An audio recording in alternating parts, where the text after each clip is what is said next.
नमस्कार, मैं हूं राकेश त्रिवेदी। टाइम्स नाउ भारत पर आपका स्वागत है और लेट्स डिकोड के आज के इस एपिसोड में हम बात करेंगे बीएमसी चुनाव की।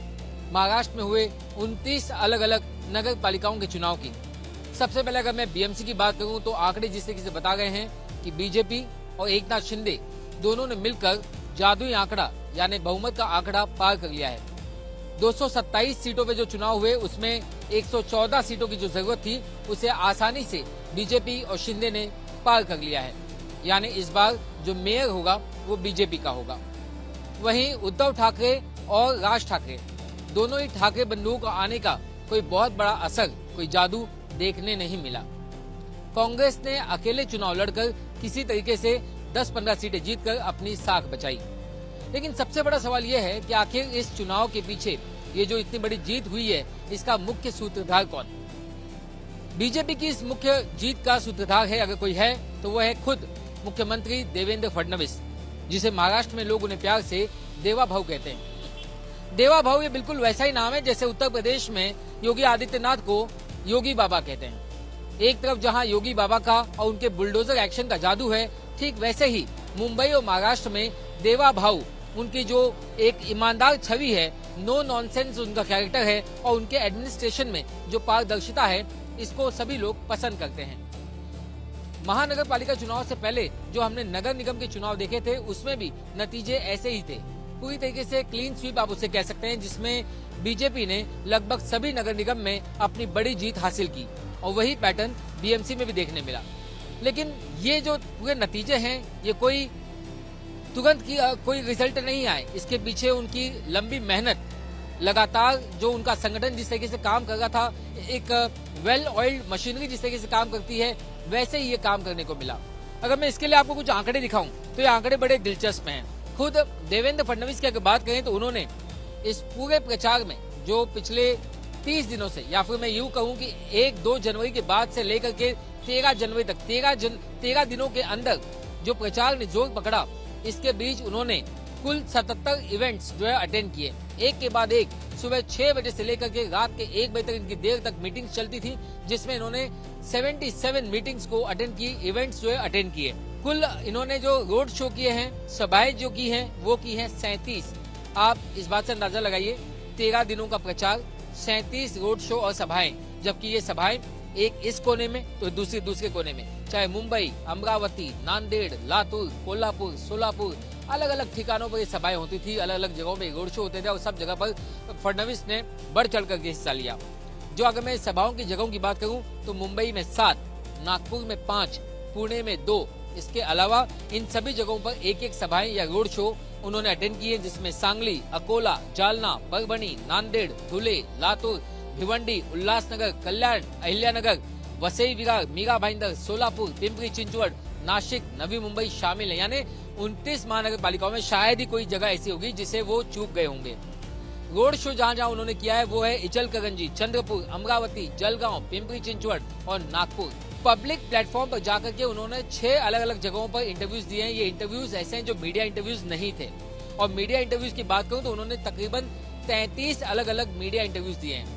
तो ये प्रचार से आप अंदाजा लगा सकते हैं कि कितनी शक्ति, कितना ताकत, कितनी रणनीति जो है वो प्रचार में खुद देवेंद्र फडणवीस ने झोंकी। और याद रखिए, ये जो चुनाव प्रचार था ये सिर्फ मीडिया इंटरव्यूज, रोड शो, सभाएं, रैली इस तक सीमित नहीं था। इसके अलावा व्हाट्सएप में मैसेजिंग, रेडियो पर एड्स, टीवी पर एड्स, जगह जगह पे पोस्टर, बैनर, ये social media campaign, digital campaign, आपका चाहे जो सोशल मीडिया हो, इंस्टाग्राम हो, व्हाट्सएप हो, एक्स हो या फेसबुक हो, सभी जगहों पर अलग अलग मैसेजिंग, कुल मिलाकर के 360 डिग्री जो है प्रचार कैंपेन किया गया, जिसकी बदौलत इतनी बड़ी जीत बीजेपी को हासिल हो सकी है। इसके अलावा अगर और 2 कोई बड़े नाम थे देवेंद्र फडणवीस के अलावा, तो वो मुझे लगता है कि इसमें खास तौर से मुंबई अध्यक्ष अमित साटम और बीजेपी के प्रदेश अध्यक्ष रविंद्र चौहान, इन दोनों की भी भूमिका काफी अहम रही। अलग अलग जगहों पर रणनीति बनाना और उसे एग्जीक्यूशन करना।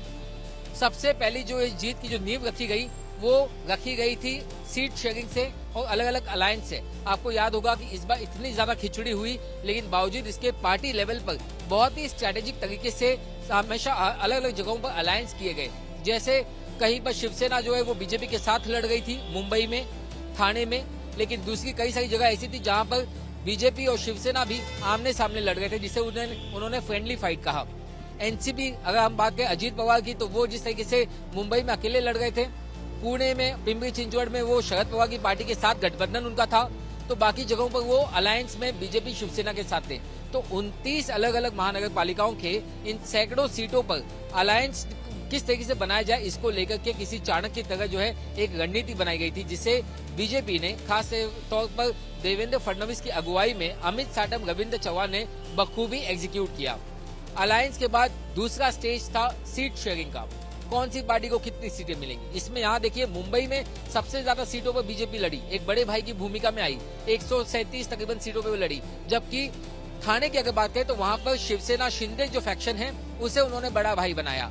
तो इस तरीके से रणनीति की गई, कहीं पे एडजस्टमेंट किए गए कि हर जगह पर बीजेपी सबसे ज्यादा सीटों पर नहीं लड़ सकती थी, लेकिन स्ट्रेटेजिक जो रणनीति है वो यहाँ पर भी दिखाई दी।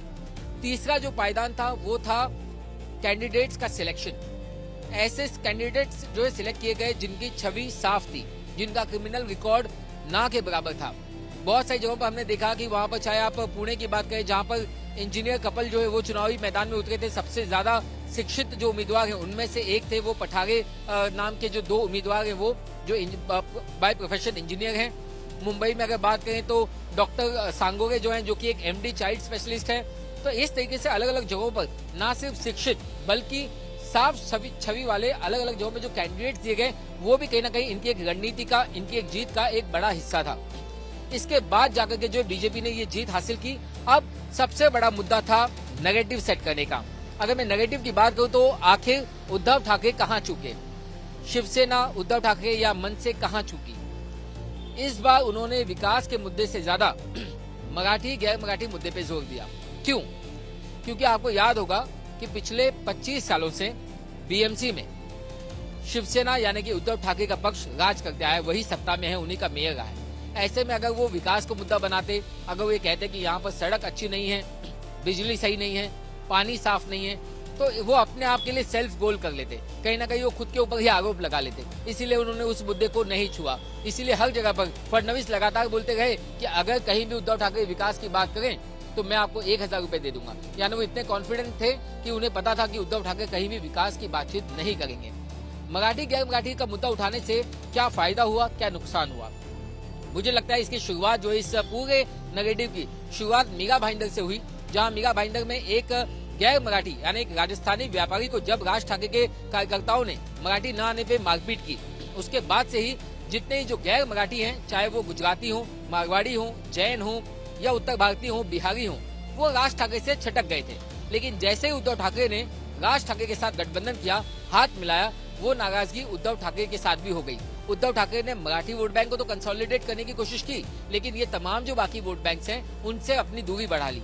जब उन्हें ये बात समझ में आई तो वो चुनाव प्रचार के आखिरी दिनों में लगातार ये सफाई देते आए कि हम उत्तर भारतीयों के खिलाफ नहीं है, हम सभी गैर मराठियों के खिलाफ नहीं है, लेकिन जो मराठी से प्यार नहीं करता हम उनके खिलाफ है। लेकिन ये नेगेटिव सेट करने में अब देरी हो गई थी, क्योंकि लोगों को समझ में आ गया कि उद्धव ठाकरे जो है वो गैर मराठियों को पसंद नहीं करते, राज ठाकरे गैर मराठियों को पसंद नहीं करते। इस वजह से ये तमाम जो वोट बैंक है वो पहले से तो बीजेपी के पास था ही, शिंदे के पास था ही, जो बचे कुचे थे वो भी उनके पास और ज्यादा शिफ्ट हो गए, जिसका नतीजा हमें आंकड़ों में साफ दिखाई दिया।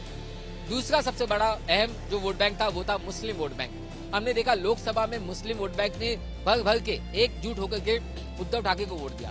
दरअसल वो वोट उद्धव ठाकरे को नहीं बल्कि वो महाविकास अघाड़ी को था, जिसमें कांग्रेस भी शामिल थी, उसमें शरद पवार की पार्टी भी शामिल थी और उद्धव ठाकरे भी थे। विधानसभा में भी कुछ हद तक वो पैटर्न दिखा, लेकिन बीएमसी के चुनाव में वो पैटर्न इसलिए देखने नहीं मिला क्योंकि जैसे ही राज ठाकरे ने हाथ मिलाया उद्धव ठाकरे से, खुद जो मुस्लिम वोट बैंक था महाविकास अघाड़ी का, वो भी उनसे दूर चला गया। उन्होंने कांग्रेस को वोट दिया, मुस्लिम लोगों ने एमआईएम को वोट दिया। हमने देखा कि मुंबई में 4 सीटों पर एमआईएम की जीत हुई है, संभाजी नगर में 24 सीटों पर एमआईएम की जो है जीत हुई है, या रुझान में वो आगे हैं। एमआईएम के अलावा अगर मैं मालेगांव की बात करूं तो वहां पर भी जो मुस्लिम पार्टियां हैं उन्हें 30-35 से ज्यादा सीटें मिली हैं। तो मुस्लिम वोट बैंक जो है वो कुछ हद तक एमआईएम के पास गया, कांग्रेस के पास गया, अलग अलग पार्टियों के पास गया। खुद बीजेपी का भी अपना एक छोटा सा मुस्लिम वोट बैंक है, खुद एकनाथ शिंदे का भी मुस्लिम वोट बैंक है, क्योंकि उन्होंने 10 से ज्यादा सीटों पर जो है उन्होंने उम्मीदवार खड़े किए थे, तो मुस्लिम वोट बैंक भी छटक गया। इसके अलावा जो सबसे बड़ी इस जीत की योजना में भागीदार अगर कोई है तो वो है केंद्र से सपोर्ट, अमित शाह और नरेंद्र मोदी। भले ही नरेंद्र मोदी प्रधानमंत्री जो है वो और गृह मंत्री अमित शाह खुल करके क्लियरली सामने नहीं आए, लेकिन इनडायरेक्टली उनकी जो रणनीति थी कि किस तरीके से नेशनल प्रोजेक्ट्स को बीएमसी चुनाव से जोड़ा जाए, उस रणनीति ने भी अपना जादू दिखाया। हमने देखा कि coastal road, Atal Setu, Mumbai metro line, ये तमाम जो है सेंट्रल के प्रोजेक्ट थे, बड़े प्रोजेक्ट थे, लेकिन उन्होंने इन तमाम इंफ्रास्ट्रक्चर प्रोजेक्ट को बीएमसी चुनाव से जोड़ा और लोगों को ये बताने में वो कामयाब रहे कि हमारी जो राजनीति है वो विकास की राजनीति है, इंफ्रास्ट्रक्चर की राजनीति है। अब इस पूरे चुनाव को अगर आप देखें तो इसने क्या कुछ बदल दिया। इस चुनाव ने ये बदल दिया कि मुंबई जैसे चुनाव जो शहरी चुनाव है, वहाँ पर अब क्षेत्रीय पार्टियां जो है उनका बहुत ज्यादा दमखम नहीं है। क्षेत्रीय पार्टियों में भी बीजेपी जैसी नेशनल पार्टी जो है अपने विकास के मुद्दे पर, हिंदुत्व के मुद्दे पर सबसे ज्यादा वो आगे आ सकती है। इन तमाम चुनाव में एक आप ये भी तस्वीर देखिए, मुंबई में कहीं पे भी एकनाथ शिंदे जो है वो नहीं ज्यादा दिखाई दे गए, उनकी जो छवि है वो अब शैडो में आ गई है। बीजेपी की जीत इतनी बड़ी है, 95 से ज्यादा सीटें, उसके सामने एकनाथ शिंदे महज 30 सीटों पर, तो ओवर शैडो कर दिया है बीजेपी ने एकनाथ शिंदे को भी। तो मराठी गैर मराठी का मुद्दा नहीं चला। हिंदुत्व को जिस तरीके से प्रखर तरीके से बीजेपी ने आगे रखा, हिंदुत्व का मुद्दा जो है सबसे ज्यादा जोर पकड़ा और उसके साथ जब विकास का मुद्दा जुड़ गया तो उसने अपना जादू दिखाया। जब हम केंद्र की बात करते हैं तो केंद्र से अमित शाह और नरेंद्र मोदी की जो एक और स्ट्रेटेजी थी वो थी ट्रिपल इंजन सरकार का नैरेटिव सेट करना। ट्रिपल इंजन सरकार का नेगेटिव बहुत ज्यादा चला। लोगों को समझ में आया कि अगर केंद्र में बीजेपी सरकार है, महाराष्ट्र राज्य में जो है बीजेपी की सरकार है, ऐसे में अगर मुंबई में या नगर पालिकाओं में भी अगर बीजेपी की सरकार आती है तो इससे अच्छा तालमेल होगा। यही नहीं, आप एक और आखिरी स्ट्रेटेजी देखिए कि किस तरीके से जो स्टार प्रचारक की जो लिस्ट थी उसमें लोग बीजेपी ने खास तौर से अलग अलग राज्यों से उन्होंने स्टार प्रचारक लाए थे, चाहे वो मैथिली ठाकुर हो, चाहे वो मनोज तिवारी हो, चाहे वो अन्ना मलाई हो, चाहे वो कोई भी दूसरे और हो, अपर्णा यादव भी यहाँ मुंबई में आई थी। ऐसे कई सारे अलग अलग राज्यों के अलग अलग स्टार प्रचारकों को भी मुंबई बीएमसी चुनाव में उतारा गया, जो कि इसके पहले कभी देखा नहीं गया। तो बीजेपी ने हर एंगल से जो अपनी ताकत उन्होंने झोंकी, अलग अलग जो उनके टारगेट्स है उसे उन्होंने टारगेट्स अचीव किए। चाहे उसमें आप मीडिया की बात करें, कैंपेन की बात करें, प्रचार की बात करें, सीट शेयरिंग की बात करें, अलायंस की बात करें, ओवरऑल जो जब 360 परफॉर्मेंस एक टीम के तौर पे देखा जाता है तभी इतनी बड़ी जीत जो है वो मिल पाती है। और यही वजह है कि एक ऐतिहासिक जीत बीजेपी को इस चुनाव में मिली और 25 साल के बाद पहली बार बीजेपी जो है वो पूरी तरीके से अकेले के दम पर जो है वो सत्ता में आती हुई नजर आ गई है। और ऐसे में जब वो शिंदे के साथ है तो निश्चित तौर पर शायद बीएमसी में जो है इस बार बीजेपी का पहली बार महापौर बैठेगा। स्टैंडिंग कमेटी में शायद पहली बार बीजेपी का कोई नेता स्टैंडिंग कमेटी चेयरमैन होगा। कहीं ना कहीं इसका जो दूसरा एक भाग है वो ये डील भी हो सकती है कि थाने में जो है वो शिंदे का महापौर बैठे और मुंबई में जो है वो बीजेपी का बैठे। और सबसे बड़ी बात आखिर में मैं लेट्स डिकोड में आज यही हम बातचीत कर रहे हैं कि मुंबई बीएमसी चुनाव जीतने का फायदा क्या होता है। आप ये समझिए कि मुंबई बीएमसी का चुनाव यानी एक मिनी विधानसभा, जिस तरीके से किसी गोवा राज्य को जीतना या नॉर्थ ईस्ट के किसी एक राज्य को जीतना जितना अहम होता है किसी भी पार्टी के लिए, बीएमसी को जीतना उतना ही अहम है, क्योंकि ये भी अपने आप में किसी एक राज्य से कम नहीं। इसका जो बजट है वो 80,000 करोड़ से ज्यादा का बजट है।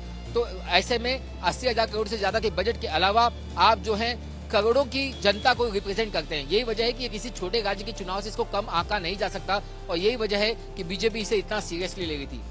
लेट्स डिकोड में हमने इससे पहले कई सारे अलग अलग मुद्दों पे बात की। लेट्स डिकोड में हम आगे बीजेपी की दूसरी रणनीतियों पे भी बात करेंगे। कुल मिलाकर के हमने आपको बताया कि कैसे बीजेपी के, चाहे हम बात करें देवेंद्र फडणवीस और उसके बाद पायदान 2 पर अमित साटम और रविंद्र चौहान, इन्होंने मिलकर के जिस तरीके से इस चुनाव प्रचार को पूरा एग्जीक्यूट किया, उसी का कुल मिला जुला ये रिजल्ट है कि आज ये ऐतिहासिक जीत बीजेपी को मुंबई समेत पूरे महाराष्ट्र में देखने मिली है। लेट्स डिकोड में आज के लिए बस इतना ही। आइए अगले एपिसोड में फिर से ऐसे ही किसी एक बड़े विषय पर हम उस टॉपिक पर बातचीत करेंगे और उसे डिकोड करेंगे लेट्स डिकोड के खास पेशकश में। धन्यवाद।